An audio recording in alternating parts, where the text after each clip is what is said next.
esse propósito de Deus através da cruz. Mas Israel não deixou de ser Israel e a igreja não deixou de ser igreja.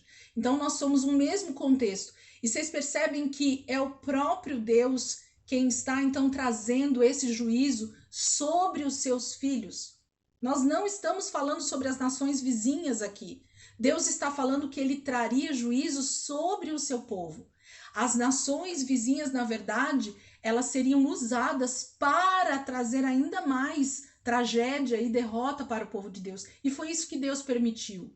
Israel, por muitas vezes, ele foi totalmente devastado, totalmente arruinado, totalmente destruído pelos inimigos. Por quê? Porque o próprio Deus permitia que isso acontecesse para que esse povo, aqueles que sobravam, né, dessa destruição toda, eles se voltassem para Deus. Eles entendessem que era o pecado deles que fazia com que a destruição acontecesse, que fazia com que o pecado deles, então, os deixasse longe de Deus. Eles tinham a sua comunhão, então, quebrada com o próprio Deus. Era o pecado. E nada mais, nada menos, queridos, do que o que vai acontecer nos últimos dias. Deus está trazendo alerta sobre a sua igreja, sobre o seu povo, de tudo aquilo que ele vai fazer por causa do pecado, por causa da prostituição, por causa do adultério. E lembra que eu não estou falando uma palavra direcionada no sentido de prostituição, de uma prostituta que está ali na rua vendendo o seu corpo. Lembra que Deus fala sobre prostituição e sobre adultério porque nós somos a sua noiva. Então, tudo aquilo que eu me relaciono e que não é Deus, e que não é a presença de Deus, e que não traz, então, obediência e fidelidade ao meu marido, ao meu Senhor, né? É isso que faz com que Deus me veja como uma prostituta, como uma adúltera. Então, quando a palavra vai falar muitas vezes sobre esses dois termos, eu tenho falado muito isso aqui com a minha família, Deus está falando sobre infidelidade espiritual, principalmente. Ainda que a prostituição também seja um pecado, ainda que o adultério também seja um pecado contra o meu marido, contra a minha esposa, mas o que Deus está falando quando ele fala ao seu povo, quando ele fala para mim e para você, é sobre uma infidelidade de relacionamento.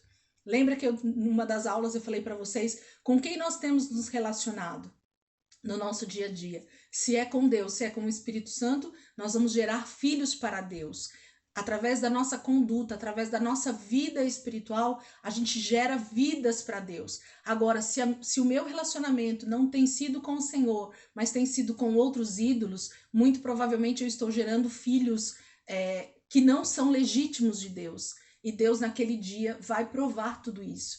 E isso vai ficar patente, vai ficar latente para as nossas vidas, sem dúvidas, ok? E é na grande tribulação que tudo isso vai vir também à tona. Então, Deus está dizendo que os juízos dele vêm para trazer à tona aquele que é fiel e aquele que é infiel, ok? Também, ok, queridos? Deu para entender aqui a passagem? Vamos comigo lá para Jeremias 14. Eu quero terminar essas passagens, porque aí semana que vem, essa é a última que a gente vai ler. Semana que vem a gente vai se aprofundar dentro de Apocalipse 6 mesmo, e vocês então vão ver esses 4 juízos acontecendo, e então a gente vai entender tudo que Deus estava dizendo ali para João escrever, né? Ou o que estava agora acontecendo ali com a liberação desses cavalos. Jeremias capítulo 14.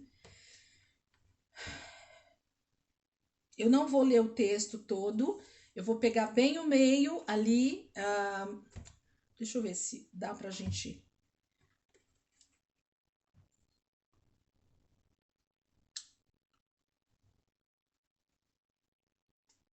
Eu não queria ler tudo não, porque na verdade entra lá no 15. 14, versículo 11. 14, versículo 11.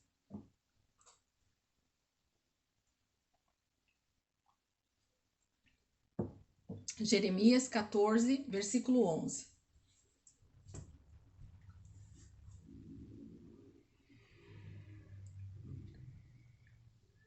Diz assim: Deus falando com Jeremias agora, tá bom? Agora o profeta é Jeremias, nesse momento. Então Deus diz assim: então o Senhor me disse, não ore pelo bem-estar deste povo. Deus está dizendo para Jeremias, no versículo 11 do capítulo 14, então o Senhor me disse, não ore pelo bem-estar deste povo. E aí ele continua no 12, Deus está dizendo, ainda que jejuem, não escutarei o clamor deles, ainda que ofereçam holocaustos e ofertas de cereal, não os aceitarei, mas eu os destruirei pela guerra, pela fome e pela peste. Grifa aí, por favor.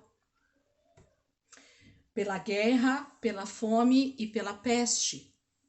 Deus está dizendo que ele vai destruir. É ele, não é o diabo.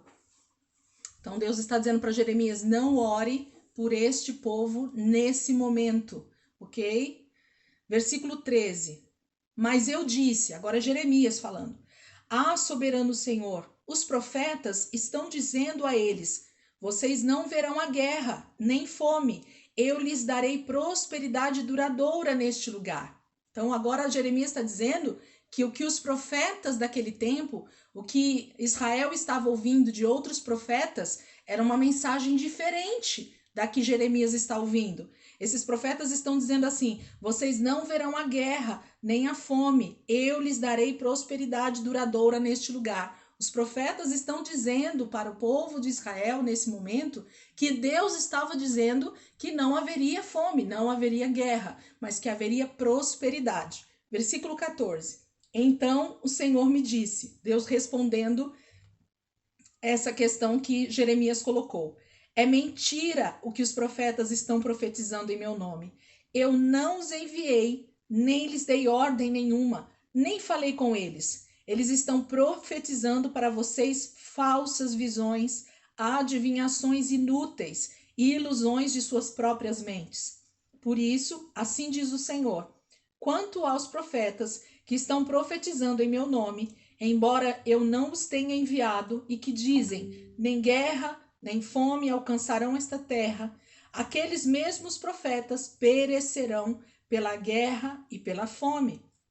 E aqueles a quem estão profetizando serão jogados nas ruas de Jerusalém por causa da fome e da guerra, e não haverá ninguém para sepultá-los, nem para sepultar as suas mulheres, os seus filhos e as suas filhas. Eu despejarei sobre eles o castigo que merecem. Quem está despejando o castigo que os infiéis de Jerusalém, de Israel, do povo de Deus, fizeram, né, ou estavam fazendo, era o próprio Senhor.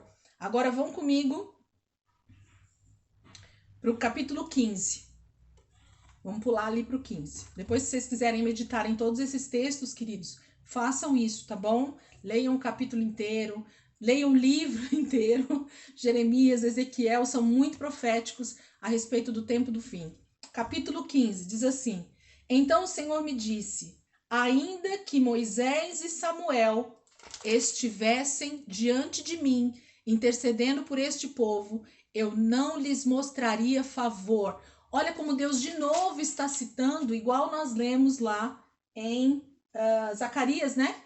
Tá falando lá de Noé, de Moisés, ele cita 3 profetas, né? Lá, 3 homens. Aqui Deus cita 2 para Jeremias, dizendo que ainda que Moisés e Samuel estivessem diante de mim, intercedendo por este povo, eu não lhes mostraria favor. Expulse-os da minha presença, que saiam. E se perguntarem, olha o que Deus fala para Jeremias agora. E se perguntarem a você, Jeremias, para onde iremos? Diga-lhes, assim diz o Senhor. Olha o que Deus diz. Os destinados à morte, para a morte. Os destinados à espada, para a espada.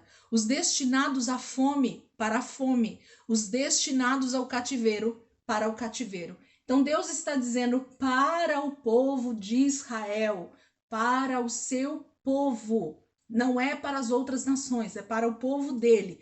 Se as pessoas disserem para você, Jeremias, para onde nós vamos? Diga que eu estou respondendo para eles. Cada um vai ter a consequência pelo qual merece. Então, aqueles que forem destinados à morte, para a morte. Aqueles que forem destinados à espada, para a espada. Os destinados à fome, para a fome. E os destinados ao cativeiro, para o cativeiro. Olha isso agora, vejam comigo. Versículo 3. Enviarei quantos? Ah, não. Na Bíblia de vocês também tá 4 de novo. Brincadeira isso? É brincadeira isso, né? Não, fala pra mim, de verdade, gente. Vocês estão de brincadeira comigo que tem 4 aí de novo na Bíblia de vocês?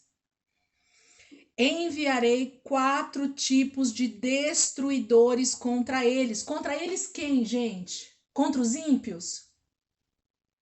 Não, é contra Israel, é contra o povo de Deus, os infiéis, é contra aqueles que não obedecem à lei do Senhor, é com aqueles que estão se prostituindo com outros deuses.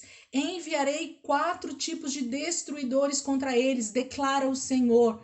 Olha lá, a espada para matar, os cães para dilacerar, as aves do céu e os animais selvagens para devorar e destruir.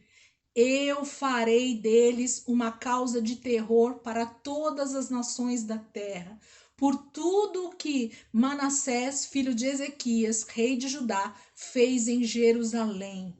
Então ele está falando de um rei em especial, que é do tempo de Jeremias, que trouxe muita prostituição, muita idolatria e muitas coisas que fizeram com que o povo de Deus pecasse.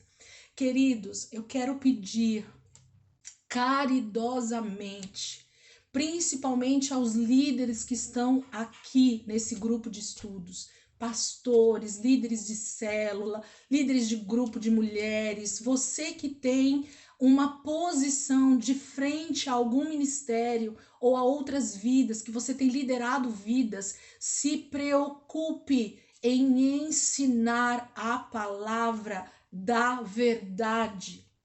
Porque na verdade o povo se desvia muitas vezes pelo erro da nossa boca, pela falta do ensino, pela falta da meditação na palavra e com isso passando a informação para os nossos liderados. Os púlpitos, eles estão deixando de ser um lugar de mostrar que o juízo de Deus virá sobre a terra e sobre os filhos de Deus que não estiverem de acordo. Infelizmente, a maioria de homens e mulheres que pregam acham que as passagens do Apocalipse ou que passagens como essa ou outras passagens, Deus está falando com os ímpios, de um juízo que vai vir sobre os ímpios. Aqui nós estamos falando de ímpios, gente. Responde para mim se eu estou falando com vocês coisa errada. Deus está falando sobre o seu povo. E eu não posso achar, ah, não, Elisângela, mas isso que você está lendo, olha, você está tudo no Velho Testamento, Deus estava falando com Jerusalém, com Israel, é com aquele povo que era idólatra, é com aquele povo que Deus está tratando, já tratou lá atrás. Então, por que Deus está citando de novo 4 cavalos que vão ser liberados na grande tribulação para juízo sobre a terra? Então, Deus vai trazer de novo só para Israel? Então, quer dizer que vai ficar restrito lá a Israel? É só Israel que vai sofrer com tudo isso? Não, queridos. A palavra de Deus, ela é de Gênesis a Apocalipse para mim e para você. Ok? Não tira texto de contexto, não acha que o Velho Testamento é só para o povo de Israel. Não, nós não podemos fazer isso, porque a palavra ela se completa. O Velho Testamento é sombra do Novo Testamento, do cumprimento de muitas coisas. Então, como é que eu posso simplesmente virar a página e dizer daqui para trás é Velho Testamento, eu não quero olhar, eu não quero ver, Deus já fez? Não, Deus está fazendo.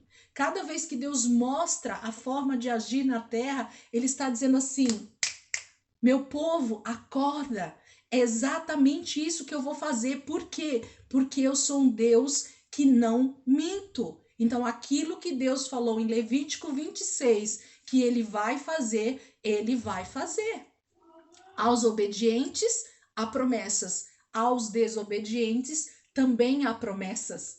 Ok? há bênçãos e maldições. Então, a Bíblia, ela traz tudo isso para nós, para que a gente, então, entenda a maneira que Deus age. Como é que Deus age? Com aqueles que são fiéis à aliança que ele fez, ele age com fidelidade. Para aqueles que são infiéis para com a aliança que ele fez, ele também age com juízo, ok? Então, nos últimos tempos, a pregação que nós mais deveríamos fazer para aquele que nós queremos trazer para o Senhor é dizer: Jesus tem uma promessa de vida eterna para os fiéis, mas Jesus tem uma promessa de maldição, de juízo para os infiéis. E de que lado você quer estar? Então, eu preciso dizer que a Bíblia, ela é verdade tanto na hora da bênção quanto na hora do juízo, na hora da ira de Deus, ok? Porque senão eu estou pregando só meio Deus. Tem hora que as pessoas pregam só o Deus bonzinho, misericordioso, bondoso. Ah, mas Deus é amor. Sim, a essência dele é. E por isso ele não pode mentir. E por isso ele não pode deixar passar impune todos os pecados, ok? Deus, ele é justo. Não há injustiça em Deus. Então, tudo aquilo que ele disse em sua palavra, ele vai cumprir. Amém, queridos? Então, era isso que eu queria mostrar para vocês aqui em Jeremias, capítulo 15, aqui fala exatamente isso para nós, desses 4 tipos de destruidores que ele vai liberar sobre a terra, e aí está falando também sobre esses 4 cavalos que vêm da parte de Deus. Algo que a gente já vai falar aqui para vocês já ficarem com esse gostinho para a próxima aula, porque agora eu vou entrar lá no capítulo 6 de verdade, e nós vamos falar dentro de Apocalipse mesmo, é que esse primeiro cavalo, o cavalo branco de Apocalipse 6, não é Jesus sentado no cavalo. Tem pessoas que acham que esse cavalo branco, com aquele que está sentado, vamos lá, leiam comigo. Tem gente que acha que é Jesus, pela falta da leitura, pela falta da meditação, pela falta do entendimento do texto, acabam achando que é Jesus sentado nesse cavalo branco. Capítulo 6, versículo 1, e a gente vai terminar a aula aqui lendo esse texto novamente, para vocês verem que esse primeiro cavalo, ele tem a ver com esse primeiro cavalo sendo liberado com destruição sobre a terra, ok? Então não é o Jesus sentado no cavalo. Capítulo 6, versículo 1. Observei quando o cordeiro abriu o primeiro dos 7 selos. Então ouvi um dos seres viventes dizer com voz de trovão: venha. Olhei e diante de mim estava um cavalo branco. Seu cavaleiro empunhava um arco e foi-lhe dada uma coroa. E ele cavalgava como vencedor, determinado a vencer. Já vou dizer para vocês que esse primeiro cavalo que está sendo liberado aqui pelo Senhor para trazer juízo sobre a terra, ele tem todas as características aparentes de Jesus, porque dá a impressão de que cavalo branco, um sentado em cima dele, com uma coroa, com um arco, determinado a vencer, e era vencedor, não dá a impressão de que é Jesus que está vindo?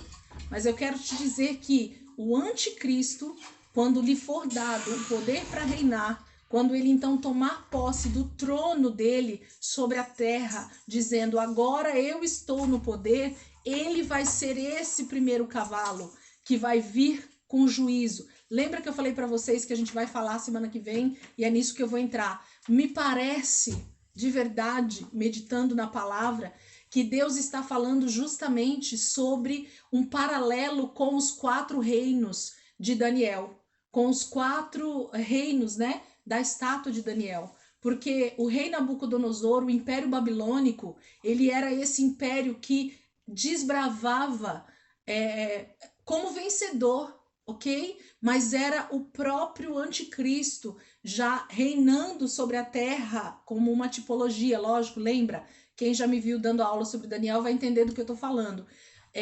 Todos os 4 reinos que Deus permitiu que reinasse sobre a terra tem a ver com tipos de anticristo, mas no final ele vai ter realmente todo o seu poder, porque o anticristo vai estar 100% encarnado num homem, ok?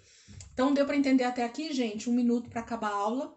Alguém quer fazer alguma pergunta sobre o que nós falamos hoje? E a gente já vai orar para finalizar.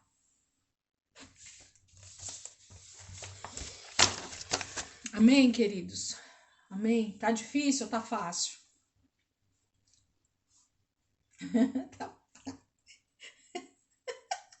Tá difícil ainda. Renata tá assim, ó. Tá difícil, Claudinha?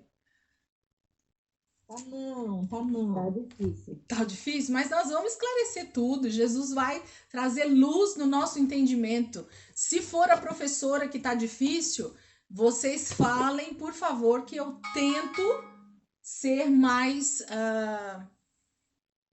clara, talvez, ou eu tento não entrar tanto em algo que talvez não precise nesse momento, ou eu tento passar de uma forma mais tranquila tudo isso que eu estou falando, porque às vezes a galera que está mais tempo comigo sabe, às vezes pela minha maneira de buscar entendimento em algumas coisas, eu acabo cavando demais, né?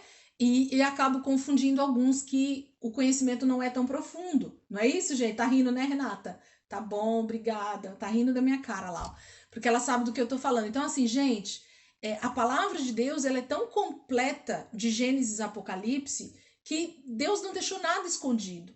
Só que ele diz que ele revela para aqueles que realmente estão dispostos a buscar entendimento, ok? Então, quanto mais a gente busca, quanto mais a gente deseja, mais o Espírito Santo tem prazer de nos ensinar. Isso é fato. Então, o que eu estou compartilhando aqui com vocês é um pouco daquilo que eu, no meu dia a dia, tenho buscado no Senhor e quero trazer algo realmente consistente. Mas se tiver muito difícil, se tiver complicado, eu não quero complicar a mente de vocês. Pelo contrário, eu quero facilitar. O próprio curso tem essa visão, né? Uma escatologia básica. Então, o que eu quero trazer para vocês é luz sobre a palavra a respeito do fim dos tempos, ok? Nos últimos dias, o que vai acontecer. Então, se eu chegasse só aqui para vocês e já dissesse os eventos na sua sequência, já estaria bom a gente entender do que vai acontecer nos últimos dias na sua sequência. Mas eu não consigo ser assim, né? Então, vocês vão me perdoando, me ajudando, por favor. Tem dúvidas? Não deixa passar. Chama lá no WhatsApp, chama no particular, me pergunta, tira as dúvidas,